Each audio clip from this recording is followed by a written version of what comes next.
An sace shugaban ƙaramar hukumar Bungudu da ke jihar Zamfara, yayin da sojoji suka ce suna ƙoƙari domin ceto shi daga hannun 'yan bindigar da suka sace shi. Haka zalika a cikin rahoton za ku ji cewa an kori ɗalibai guda biyu daga jami'ar gwamnati a Kogi bisa zargin luwaɗi da aka kama su. Haka zalika za ku ji cewa Atiku Abubakar da kuma Tinubu shugaban ƙasar Najeriya wani takaddama ya shiga tsakaninsu. Shin wace takaddama ce? Za mu kawo muku ku ji abin da ke wakana. Masu saurare ku biyo mu cikin wannan rahoto domin jin abubuwan da ke faruwa a Najeriya. Da fari bari mu fara da rahoton nan da ya nuna cewa 'yan bindiga sun sace shugaban ƙaramar hukumar Bungudu ta jihar Zamfara, lamarin da ya kawo takaici sosai da kuma mamaki a zukatan al'umma. Kamar yadda waɗannan masu satar mutane domin karɓar kuɗin fansa ke ci gaba da satar al'ummar, lamarin ya auka ta kai ga har sun sace shugaban ƙaramar hukuma guda, ƙaramar hukumar Bungudu a jihar Zamfara. Rundunar Operation Fansar Yamma ta sojoji ta ce jami'anta na bibiya tare da yunkurin ceto shugaban ƙaramar hukumar Bungudun ta jihar Zamfara, Nura Umar Abdullahi, bayan wasu 'yan bindiga sun yi awon gaba da shi daga gidansa, sannan ta ƙara da cewa an ceto wasu daga cikin iyalan nasa a yanzu. A cewar rundunar, maharan sun yi nasarar yin awon gaba da shugaban ƙaramar hukumar ta Bungudu ne, bayan sun yi galaba a kan jami'an 'yan sanda da masu sintiri da ke ba shi kariya. Sanarwar ta ce bayan sojojin sun ji harbe-harbe ne suka garzaya wurin tare da bin sawun maharan, inda suka yi musayar wuta da su. Rundunar ta ce matsin lambar da dakarunta suka yi ya sa maharan ne suka bar mutum 5 daga cikin iyalan shugaban ƙaramar hukumar, waɗanda suka haɗa da 'ya'yansa 2 da mahaifiyarsa da matarsa da wani ɗan uwansa kafin su tsere da shi cikin daji. Rundunar ta tabbatar da mutuwar jami'an tsaronsa guda 3, ciki har da 'yan sanda 2 da ɗan sintiri guda 1. Haka zalika wani ɗan babu ruwana ya rasu, sannan wani Alhaji Bello Umar ya jikkata yayin da ya samu raunuka. Rundunar ta ce ta ƙaddamar da aikin haɗin gwiwa tare da 'yan sanda da DSS da 'yan sa-kai domin gano inda maharan suke tare da kubutar da shugaban ƙaramar hukumar cikin ƙoshin lafiya. A ɗaya rahoton kuwa a jihar Kogi an kori ɗalibai 2 daga jami'ar gwamnatin a Kogi bisa zargin yin luwaɗi. Jami'ar Kimiyya da Fasaha ta Confluence University of Science and Technology, KUSTEC, mallakin gwamnatin jihar Kogi da ke tsakiyar Najeriya ta kori ɗalibai 2 bisa zargin aikata luwaɗi. Jami'ar ta ce ta amince da hukuncin ne bayan ta yi nazarin shawarwarin kwamitin ladabtar da ɗalibai. A cikin wata sanarwa da jami'ar ta fitar ranar Juma'a da ta gabata, an kori ɗalibai 2 saboda shiga harkar luwaɗi, sannan an dakatar da wasu ɗalibai 4 na tsawon zangon karatu ɗaya saboda laifin faɗa a harabar jami'ar. Jami'ar ta ce an ɗauki wannan matakan ne kamar yadda kundin dokokin ladabtaka na makarantar ya nuna. Mahukuntan jami'ar sun ce za su ci gaba da jajircewa wajen tabbatar da ladabi da kuma samar da yanayi mai kyau na karatu. Sun ƙara da cewa ba za su yi ƙasa a gwiwa ba wajen ɗaukar tsauraran matakan ladabtarwa kan duk wani ɗalibi da aka samu da laifin karya dokoki da ƙa'idojin jami'ar. Haka kuma jami'ar ta buƙaci ɗalibai su san dokokinta sosai tare da gudanar da kansu yadda ya dace. Najeriya na cikin ƙasashen Afirka da har yanzu ke haramta alaƙar jinsi tsakanin masu jinsi ɗaya. A shekarar 2014 ne aka sanya wa dokar haramta auren masu jinsi ɗaya, Same-Sex Marriage Prohibition Act, hannu, wadda ta tanadi ɗaurin shekaru 14 ga duk wanda ya yi aure ko wata alaƙa ta jinsi iri ɗaya. Dokar ta kuma haramta nuna soyayya a bainar jama'a tsakanin masu jinsi ɗaya, inda ta tanadi hukuncin ɗaurin shekara 10. Ƙungiyoyin kare haƙƙin ɗan adam sun sha sukar wannan doka, suna cewa ta ƙara tsananta wariya, cin zarafin masu sha'awar aure ko alaƙar auren jinsi. Wani rahoto na Human Rights Watch ya ce dokar ta halatta cin zarafin mutanen LGBT a hukumance, lamarin da ya ƙara muni kan halin da suke ciki.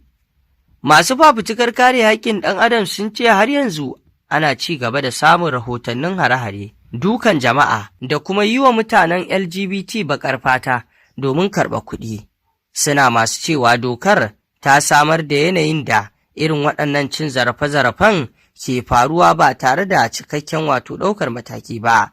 A faɗin Afirka kuwa ƙasashe da dama sun ƙara tsaurara dokokinsu yaƙi da auren jinsi. Ƙasashe irin su Ghana, Uganda, Burkina Faso duk sun tanadi matakai masu tsauri kan masu harkar.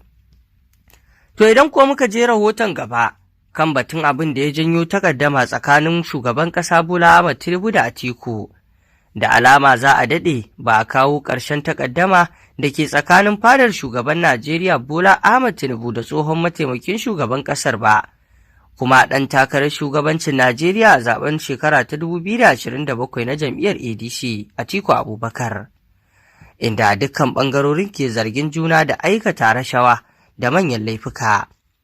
Jayayya ta baya-bayan nan tsakanin ɓangarorin biyu Atiku Abubakar da Tinubu ta taso ne bayan da fadar shugaban Najeriya Bola Ahmed Tinubu ta zargi tsohon mataimakin shugaban ƙasar Atiku Abubakar da ƙoƙarin yin zagon ƙasa ga siyasar ƙasarsa ta hanyar ɗaukan masu taya shi neman shiga a wajen gwamnatin Amurka, tare da tayar da wasu batutuwa da a cewarta an riga an wuce zamaninsu. Fadar shugaban Najeriya ta ce rashin kishin ƙasa ne ya sanya tsohon mataimakin Atiku Abubakar ya ɗauki wasu masu yi mashi kamun ƙafa waɗanda suka miƙa bayanai ga shugaban Amurka Donald Trump game da zummar tayar da zargin da aka yi wa shugaba Tinubu tun shekara 1993. Ta ce tun a wancan lokacin an riga an kammala shari'a ba tare da samun shugaba Tinubu da laifi ba, balle a hukunta shi. Domin haka sake tayar da batun ba komai bane illa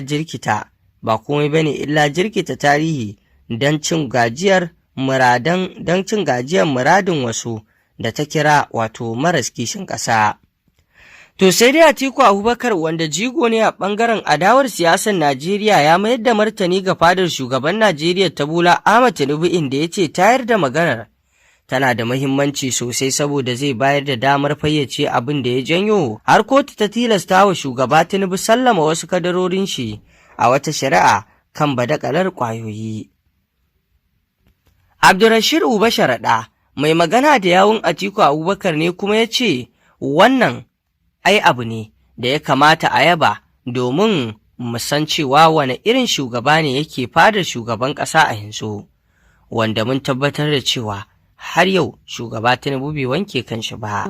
Ina mai tabbatar maka babu wani batun rashin kishin ƙasa a nan, kuma mun gano suna yaudarar fadar White House da irin wannan lobbyist sun kashe akalla dalar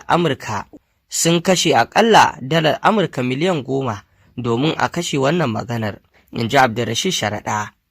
Amma fadar shugaban Najeriya ta ce yunkuri na tsohon mataimakin shugaban ƙasar Atiku Abubakar ba komai bane illa shure-shure, saboda cewar ta hatta takarar da Atiku Abubakar ya ɗauki tsawon shekaru yana yi ba komai bane illa neman kariyar diflomasiya da kaucewa batutuwan shari'a a ƙasashen waje.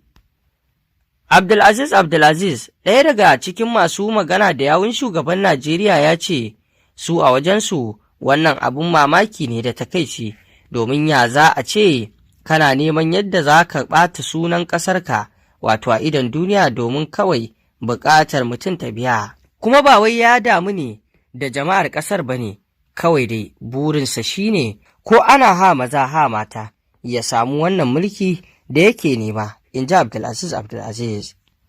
Fadar shugaban Najeriya ta ce idan Atiku Abubakar zai kashe har dala miliyan 1.200 wajen kamun kafa a kai ƙarar Tinubu, to kamata ya yi shi ma ya biya ni wato kan halin shari'ar da yake ciki a Amurka. Shi ma ya yi bayani a kan halin shari'ar da yake ciki a Amurka.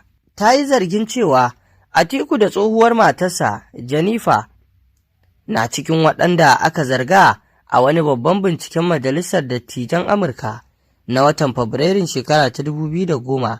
A binciken, in ji gwamnatin Najeriya, bayanai sun nuna yadda Atiku Abubakar ya yi amfani da wasu kamfanoni ya shigar da miliyoyin daloli da ake zargi na cin hanci ne a Amurka. Amma Abdulrashid Sharaɗa, mai magana da yawun Atiku Abubakar, ya ce ko kusa babu gaskiya a zargin na fadar White House, a zargin na fadar shugaban ƙasar Najeriya. Ai tun da Alhaji Atiku Abubakar ya bar gwamnati, babu wata kotu da ta taɓa kama shi da wani laifi ko ta yanke hukunci, in ji Sharaɗa. A halin da ake ciki dai, kowanne ɓangare na ci gaba da kare matsayar shi a kan wannan batu, kuma masu sharhi kan harkokin siyasa a Najeriya na ganin cewa irin waɗannan yarfe-yarfe da wato cakulkuli shi ne zai mamaye yaƙin neman zaɓe a ƙasar gabanin babban zaɓen shekara ta 2027. A gefe guda kuma akwai masu gani akwai buƙatar samun hukuncin da zai fayyace gaskiyar zarge-zargen rashawa da na aikata wato sauran laifuka da ake yi wa 'yan siyasar ƙasar. To masu saurari ƙarshen rahoton kenan, me za ku ce kan wannan batutuwa? Mun gode.